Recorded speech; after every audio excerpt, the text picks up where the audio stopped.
Assalamu alaikum, everyone. Welcome to another episode of Momming While Muslim podcast. This is Uzma Joffrey. And this is Zeba Hassan. And today's date is April 13th, 2020. I think we need a daily reminder because, quite frankly, all the days are blending together for me. I don't know how it is for you. I have to wake up every morning and be like, what No, is today? Is I it check my phone every Sunday, morning. Monday, Thursday, this day? No, see, Yeah, you check your phone. I'm like totally dazed and confused as to what day it is. So I'm going to start my kids every have no idea podcast what's now going on. saying April 13th, 2020, week 4 of the quarantine. Like that's how we're gonna have to start it. So how has your week been going? My week has been really good. I have embraced my inner homemaker, an identity that I have evaded for many, many years now. I was Susie Homemaker when I first got married, and it was also novel and exciting, and then it lost its charm very quickly. So I'm cooking more. I have instituted chai time every day at 4 o'clock because that way the kids can have Ooh, I one like that. scheduled snack where after they can potentially leave me alone. It hasn't worked out that way yet. I did the Dalgona coffee based on Oh your yeah. list, and I have to say it's just I Desi think it was coffee, my sister's which is post. Indian subcontinental Is it coffee. good? Yeah, it's just totally Is it it. good? Is it good? No, you need to mix it a different way. The way that You're like, Indo-Paks, like the no way we way. mix it, that's how you do it. And I just made homemade donuts. I made cinnamon sugar donuts this Oh, morning, so that yay. is my inner homemaker. What's going on at your house? We're getting prepped for distance learning, which, 4 kids, 3 different Oh, schools, like trying to keep track of all the links. I think the school system is doing the best that it can, but I don't think they quite recognized how many kids I actually have in the school system. So it's a little bit hard to, like, I hmm. have my list, trying to keep it ready, get it ready, and quite frankly, getting the teenagers up before noon, that's has been It's my hard. job. I've been like slowly moving their bedtime a little bit earlier and waking them up, and they're grumpy, but I'm just like, starting tomorrow you have class at 9 a.m. So you need to start getting up. So that's kind of what I've been dealing with, and trying to maintain and do, be focused and not so grumpy, because quite frankly, I admit that I'm getting a little bit grumpy in the quarantine, and I'm just going to own the fact that I am. And Hmm. without acknowledging the problem, you don't have a solution. And that's where I'm at right now. Like, it is, for somebody who loves that physical contact with people, it's definitely challenging for me right now. Yeah. Yeah, I totally hear you. It is especially hard for our older folks, and I posted that on Facebook yesterday, I think. Going to my parents, dropping off groceries and not telling them is so hard. Like we're not a very affectionate Yeah. family, my family of origin. And so for me to want to help my parents, like something's wrong. Like I'm really missing Yeah. that physical touch. And it's Oh. tough because I'm still going out and working, but I don't want to expose them. My husband's going out and working and he's going to expose them. So, he's like, I don't want to burn him, because they're immunocompromised and stuff. So, it is what it is. Embracing that. You Do are you so have a soapbox for us today, or is it just like more of the same for us? It's kind of more of the same. So yesterday, New York City hit 9,000 coronavirus deaths. Our soapbox is kind of, please mind that whatever the numbers are, they're not really accurate. So get this, we can't really report an accurate number of deaths because not everybody is being tested. There are plenty of people who are coding in their houses and sick in facilities, like facilities where I work, where we're not testing, and no mandatory post-mortem testing for coronavirus right now. So I am going to be doing a webinar on Thursday, I believe, from the CDC about how to document coronavirus deaths. I don't feel comfortable signing death kits if I don't know somebody died of coronavirus and we're not suspected coronavirus. So again, the numbers are not exactly accurate. Yesterday, New York City, the biggest hotspot, had 9,000 coronavirus deaths. Um, a thank you to all the healthcare workers, right down to the folks that are cleaning each. realizing it after. And then, thank you to all of you who are on the front lines in New York, especially some health workers that we know make up a significant population, minority population, but a significant minority population in the healthcare workers in America. Thank you. Y'all be safe. And to keep them safe, we as a community um, we can handle staying home. I know it drives us crazy, and the Zoom school schedules are driving us crazier, but let's just let's flatten this curve. We can do it together. Yes. Thank you so much for the soapbox, Ozma. I definitely appreciate it. And you did mention education and us getting back to our, or at least here in the Virginia area, getting back to school starting this week. It's like kind of like an anticipated thing. And quite frankly, we've learned how critical our educators are to our kids during this time. To be honest with you, like I'm all about if we have to raise taxes to to start helping these teachers because it is very hard doing it Hallelujah. all, and we are so, like, please praise be to God. Like, to be honest with you, I love my children, but I don't like them that much. And I'm just going to be real about that right now. And I do have to say, like, it's a very critical time, especially with our holy month coming up. And we are so blessed and thankful that we had one educator here in the Virginia area that essentially rose to the challenge of making our world a safer place. She is the first Muslim elected to the Virginia State Senate this past November. Before that, she served as a professor of American literature and as a college administrator for nearly 30 years. And I had the good fortune of being able to listen to her speech at a most recent Engage event, which she will talk about. It gave me goosebumps. Please welcome Senator Ghazala Hashmi. Assalamu alaikum, Senator. Welcome. Welcome to the show. Thank you so much. Walaikum assalam. Glad to be here. Thank you so much for inviting me. We had issues with the tech, but I'm so glad that we can finally hear you and you can see us and it's all good. Um, Senator, we were really excited when you won in November, and I think last year on a couple of our episodes, we were like, "There's women running, and they're winning." We were really excited to see representation by Muslim women in houses of legislature and in cities across America. We're super excited. Can you tell us a little bit about your family background and maybe your career and how all of those things kind of helped you decide to do this crazy thing and run for office? And win? Sure. Thank you. Win, and Winning by was the way, important, the and it took a. Confederate, yeah, winning was the important, and in the capital of the Confederacy, I have to say. So I am extremely proud of Dr. Hashmi, Yes. being from the Virginia area. Well, thank you. And yes, this was an important and symbolic win as well because it flipped a seat that had been held by Republicans for close to 30 years. And it was a critical seat to win because it also flipped the Virginia Senate from red to blue. And that, as you know, also was an important role in flipping the General Assembly. We have both the House of delegates as well as the Senate. So this race was important, and so many people played such a critical part in the campaign. So I've always been very thankful for the role that so many people played.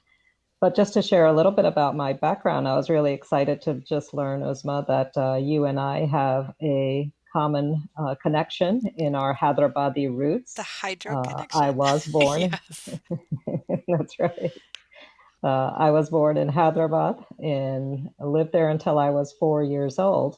And my father had come to the States a few years before my mom and my brother and I. He had come here to work on his PhD. And once he finished his degree, we joined him, and he was a professor of political science and American government for 30 years in Georgia Southern University. So I grew up in Georgia. I have very strong roots and connections to friends in Georgia, and it's played a very important role for me to be a part of the Southern heritage, to really understand the South, to understand the kind of different communities and relationships that we have in the South and the issues that continue to affect so many of our communities.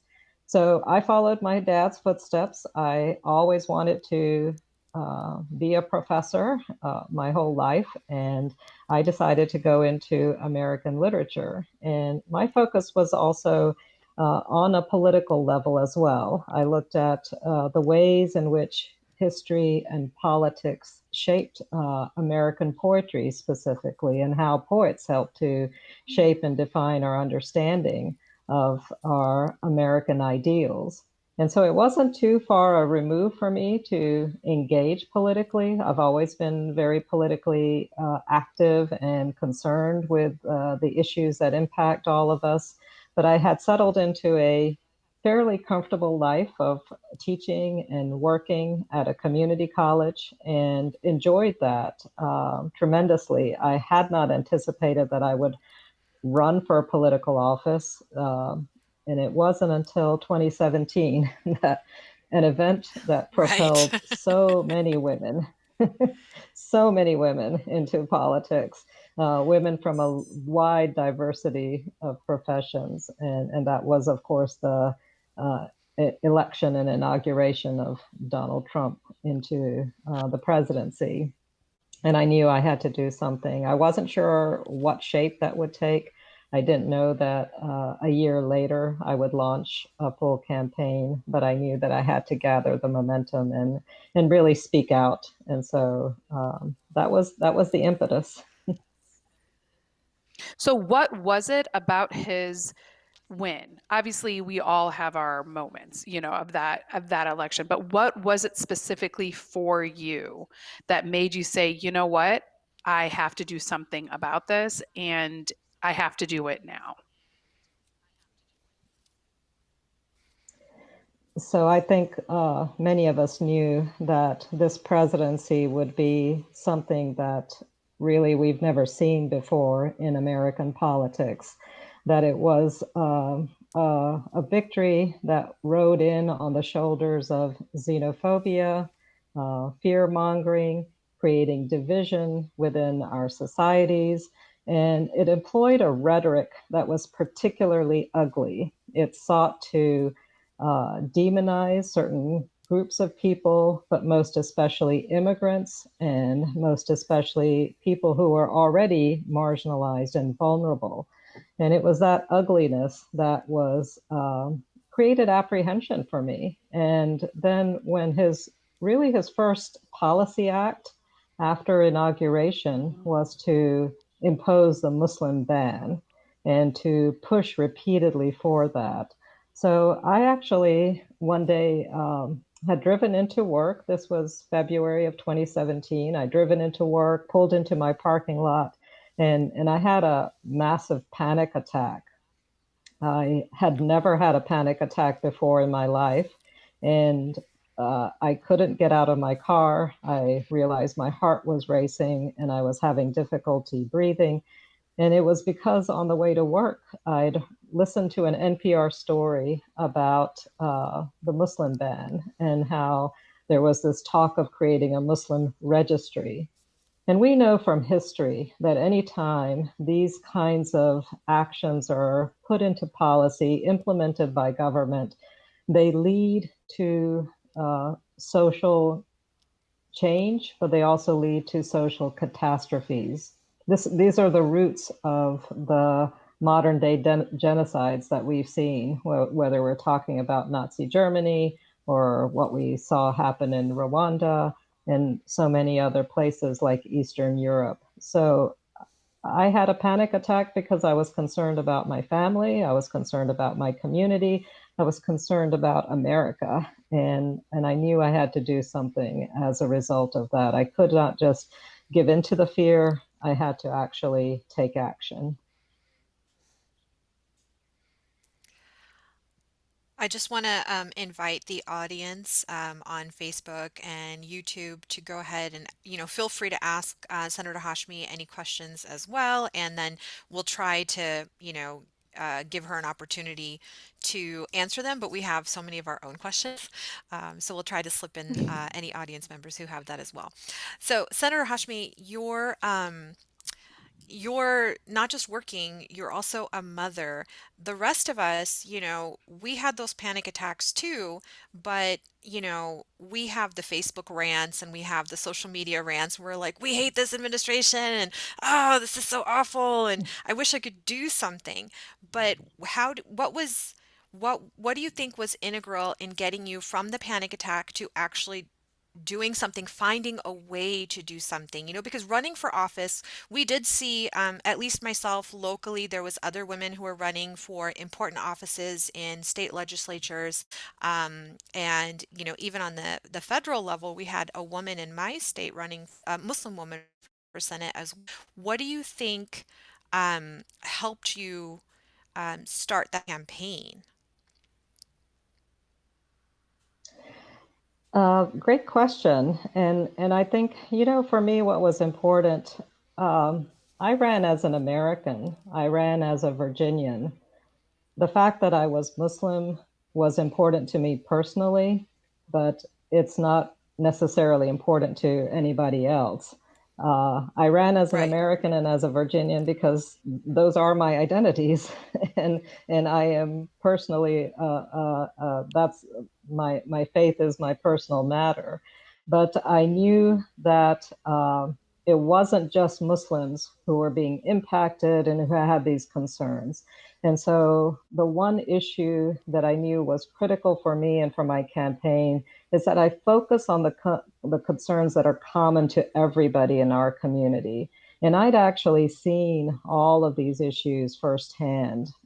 Having worked in the community college, I understood every aspect of this community because in a community college, it's really the people that live in the community that pass through our halls, that sit in our classroom, that come to our offices and share what they're going through. So I'd been working with veterans who had come back from the various wars and were seeking to establish their educational credentials. I have always worked with so many adults who are raising children, taking care of elderly parents, working a full time job, and then also trying to get an education to improve their families' lives.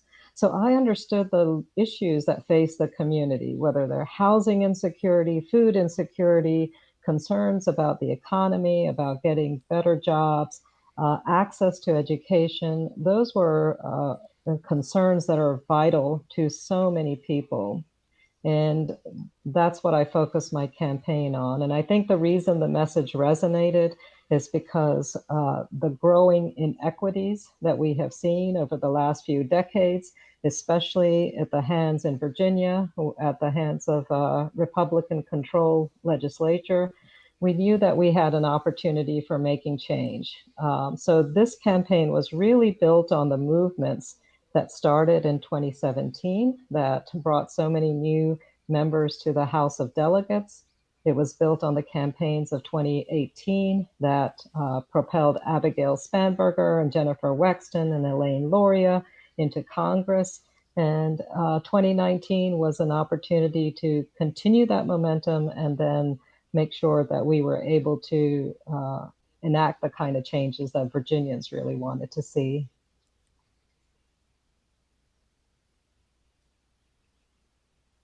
And as a fellow Virginian, I definitely appreciate that in the sense that we really I feel like we can really flip the dynamic in the government and the fact that we are, like my kids are super proud. Like I'm originally from Chicago, so I have to say it took me a long time to get Virginia pride. I'm just going to be honest about that. But the fact that my kids are born and raised in Virginia and they're just like, so many presidents are, and they have the Virginian pride, and seeing such a cool wave in like we were very big fans of Jennifer Wexton, and we kind of helped her from here because we were District 10 in the Virginian area, and to be able to be a part of it from the ground up was such a cool experience for my family specifically and my kids particularly because they had never really seen a political campaign from the ground up. I wish we lived closer to you because I think we would have been super involved where that's concerned. But where I specifically met you or to heard you speak was at the EMGAGE gala, and I just to be honest with you, it was the first time I'd ever really heard of that particular platform. Can you speak a little bit to our audience about what EMGAGE does and what its role, if any, in your particular campaign was? Sure. And it really wasn't until I had launched my campaign that I learned about EMGAGE, and I was really excited to realize that there is a strong political action group that is focused not just on Muslim concerns, but on really bringing Muslims into the conversation around political issues, making sure that we are active and engaged in the from the ground level, as you said, in making sure that we are part of campaigns, that we are addressing the needs of a broad community, and that we have a stake in what's happening in these next few elections.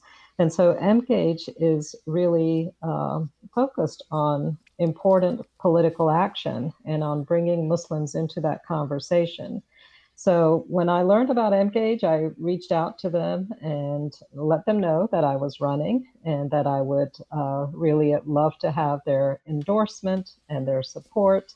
And I was thankful that after the primary win in June, EMGAGE really came on board strong for me. And it was wonderful for me, especially. It was really exciting to see the young folks of EMGAGE being so involved.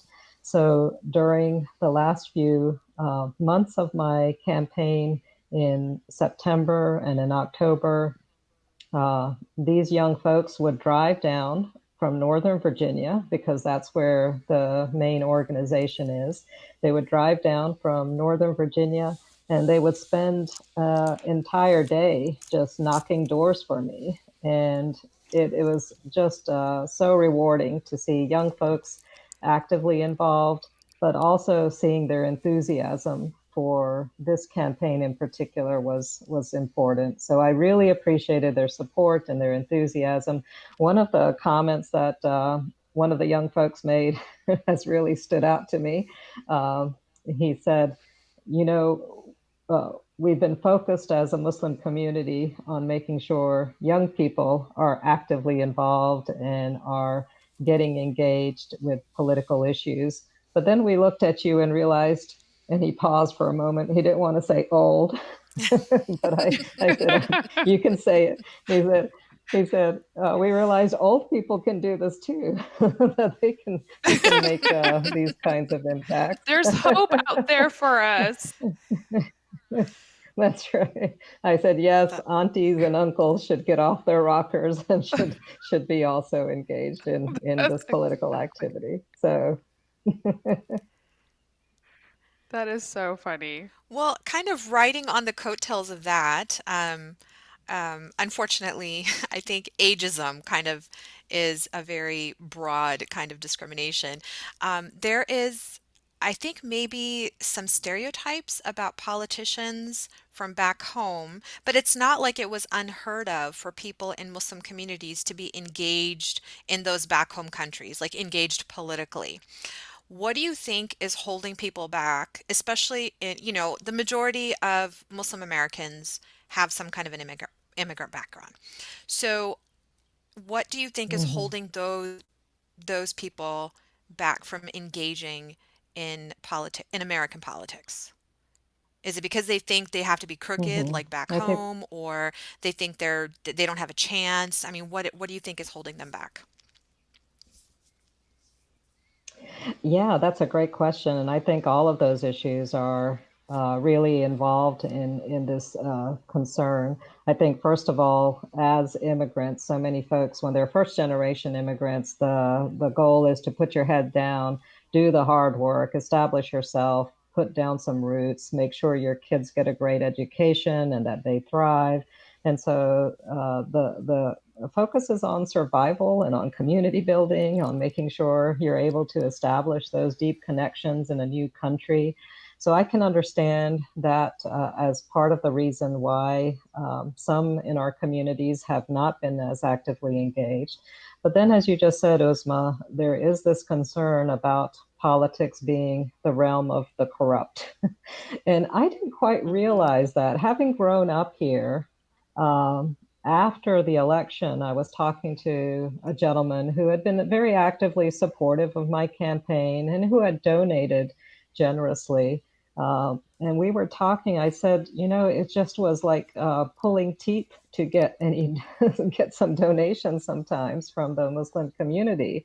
Why is there such a struggle or such a reluctance for our community to engage in this very critical area of our lives? And he said, you know, uh, back home, all we think of when we think of politics is the word corrupt. And so when you called and asked for donations, I said to myself, why should I give to another corrupt politician when I can give to a charity and support the poor?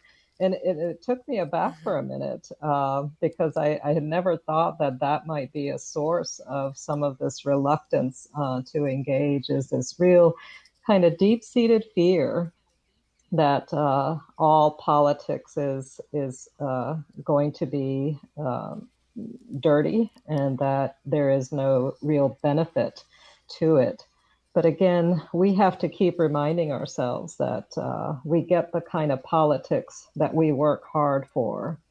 And if we want a politics or a governance that is focused on compassion, that's focused on responding to the needs of families, and that is putting the interest of the individual and the common person first, that we have to work to achieve that kind of governance. We have to resist the elements that lead politics in the direction of big money or corporate control or what we call basically the corruption of politics. And we have the opportunity to make that change. We have the opportunity to elect really good people who are focused on the issues that are of concern to families. And we have to understand that this is our democracy and we can define how we want this country to move forward. So we just have to keep sharing that message to folks who are within the Muslim community, who are immigrants and who may not see the same potential just yet.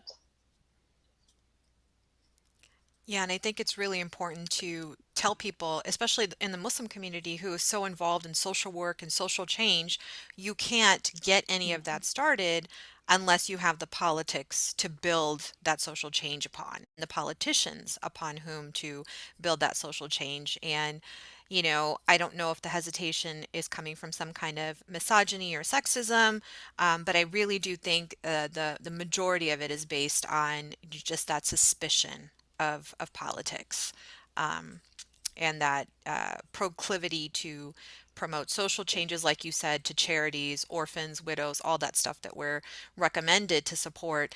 But the whole political aspect, people forget about, especially in this country. They think it's not relevant to them. They're still talking about, oh, who won an election overseas in their countries of origin. And it's like, that doesn't matter.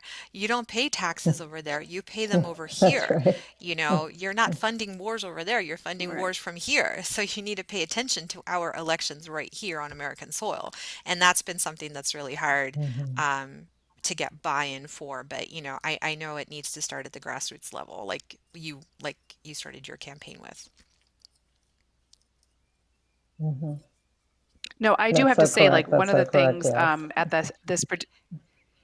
Yes. at this same event where somebody essentially said, you know, you you finally walk into a room and you have representation, right? Like that is why getting involved in these political, I mean, it's not for me. I'm not going to lie, but I'm happy to support other people. But to have that representation is so key for anybody, whatever ethnic group you're from, whatever minority group, whatever.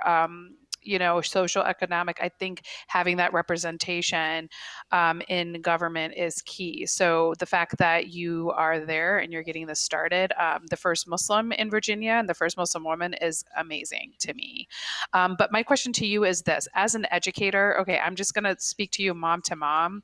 This distance learning thing is going to be a little bit stressful, especially during Ramadan when I'm hangry. Do you have any tips for me and for our audience as how we're going to survive Ramadan and distance learning from an educator's perspective and from a fellow Muslim mom perspective? Because I need as much help as I can get.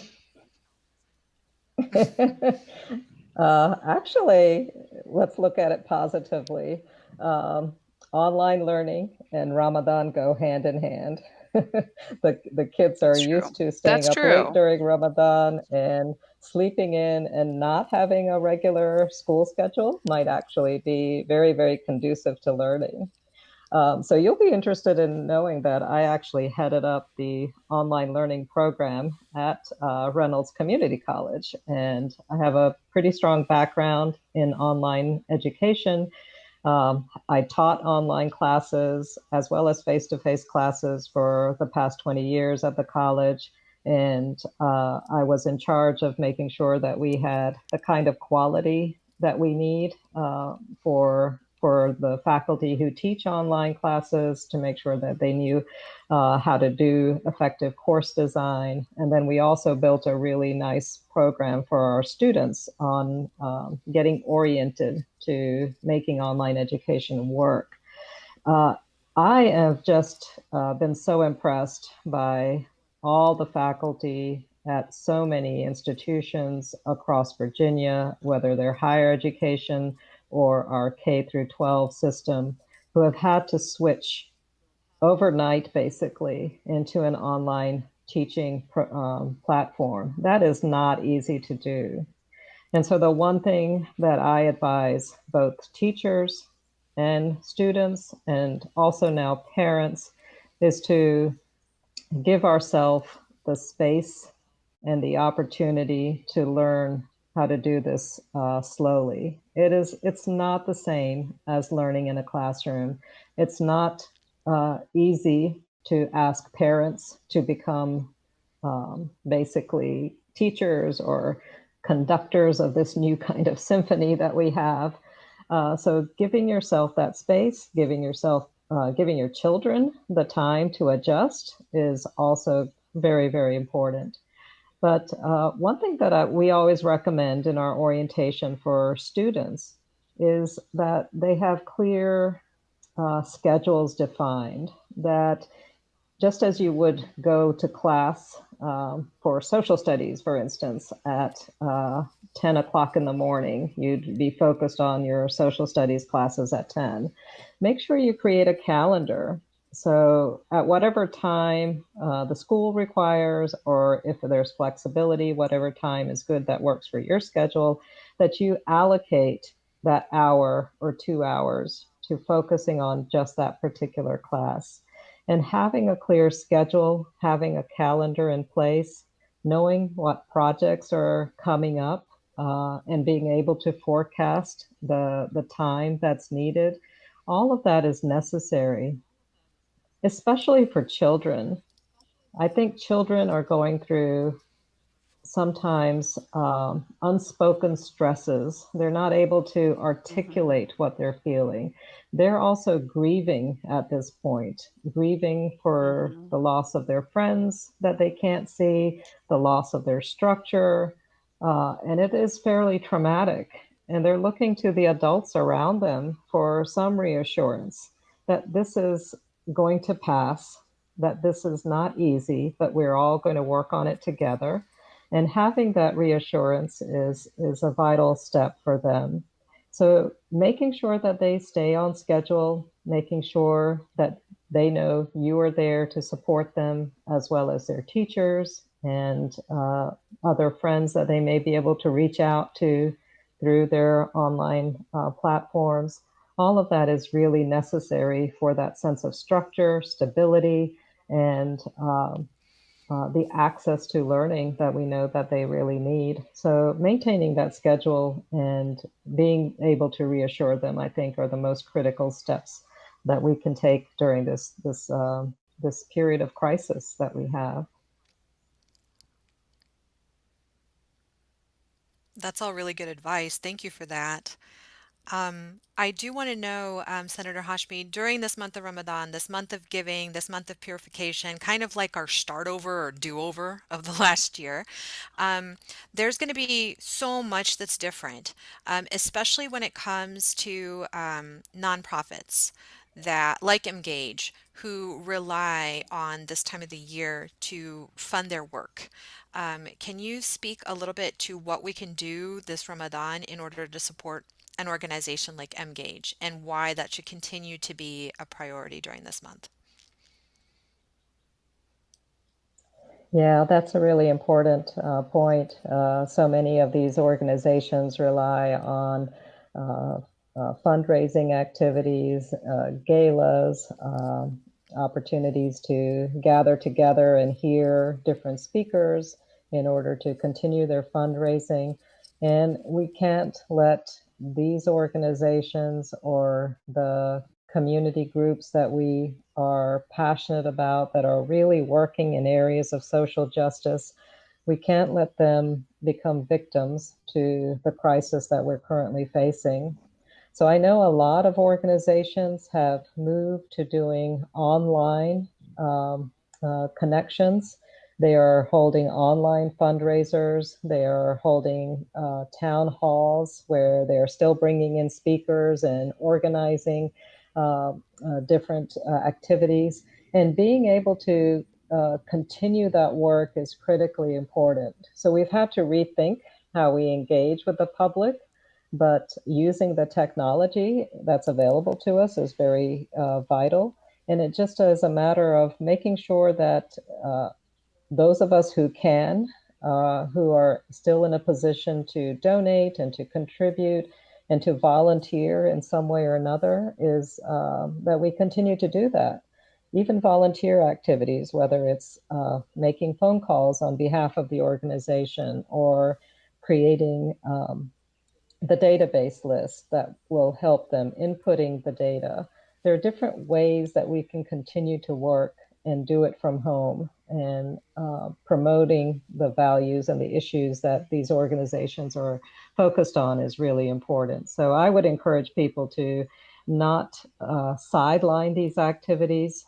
If anything, this crisis has shown that these voices, this activism is even more important, because the people who are really suffering now are the people who are the most vulnerable in our society and who really, really need our continued endorsement and support and active engagement.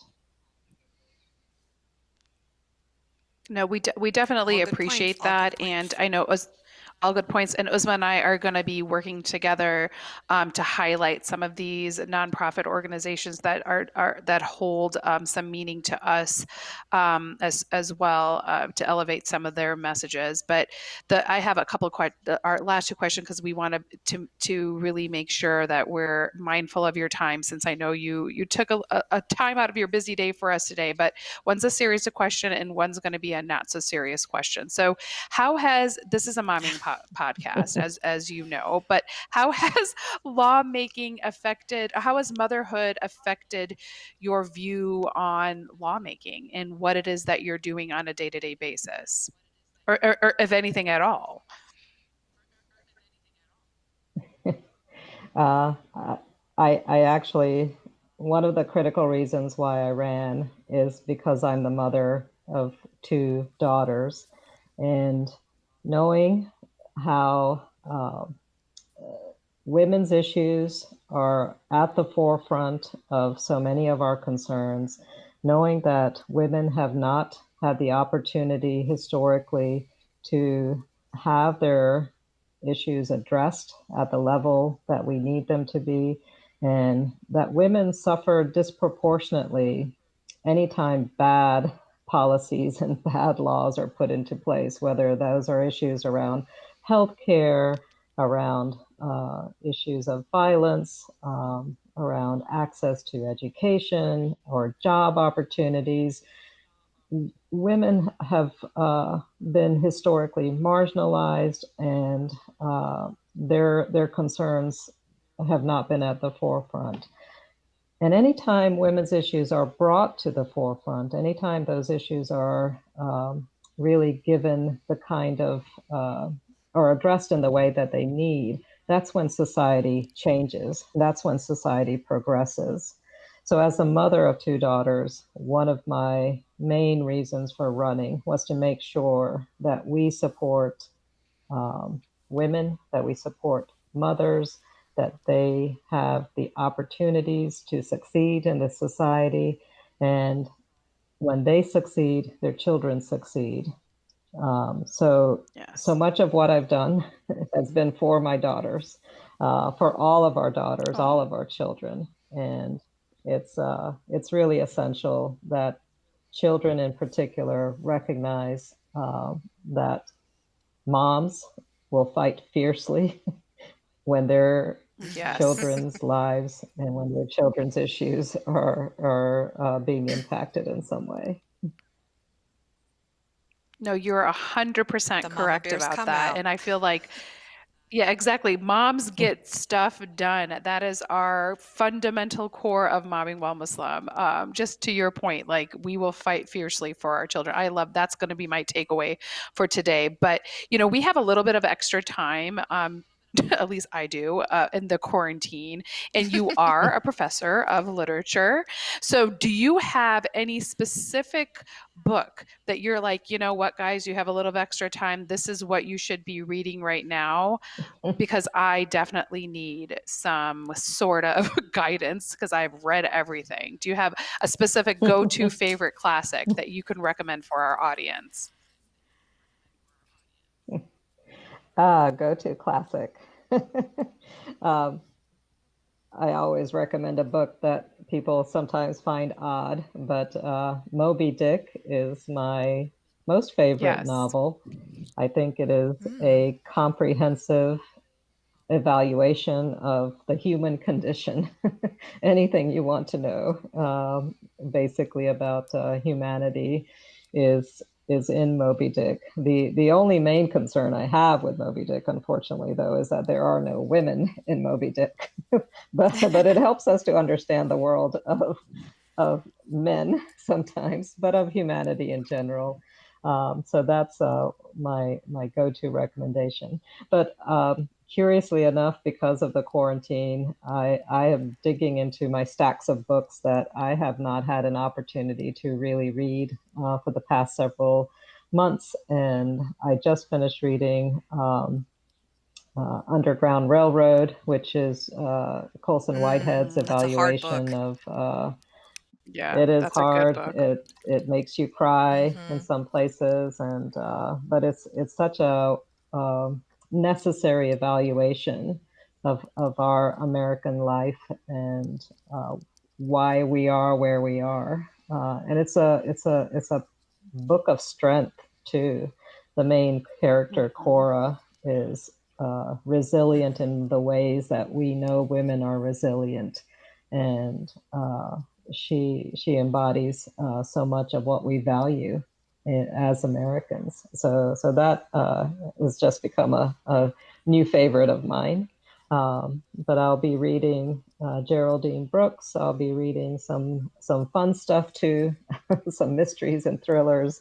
And I think it's important that we always be able to balance our lives with some serious matters as well as just some uh, kind of reached for art that can also just offer us escape from the situation that we're in right Yes. now.